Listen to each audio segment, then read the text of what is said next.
Are you an active service member who wants to transition to a civilian job? Are you a veteran or active service member who's having a hard time translating their skills into things that will work in the civilian world? Are you a military spouse who's frustrated with the long, slow, and painful job search process? If you answered yes to any of these questions, then you're in the right place. I'm JT O'Donnell, the founder of Work It Daily, the #1 career growth club. If you're having trouble finding work, then it's likely your strategy is holding you back, and we need to find and tweak something in it in order for you to get better results. If you're struggling to find a job, you are not alone. I know how frustrating and demotivating it is when you've served your country and now you can't find a job in the civilian sector. That's why I've created this very robust tutorial called the 8 Ways You're Being Shut Out of the Hiring Process. Thousands of professionals have found this tutorial to be a complete eye-opener because it helps them make those changes to their job search strategy so they can get the results that they're looking for.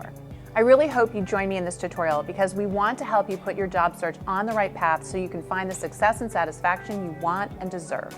So what are you waiting for? Let me help you streamline your job search so you can get those results that you're looking for. Because if you want to win, you've got to work it daily.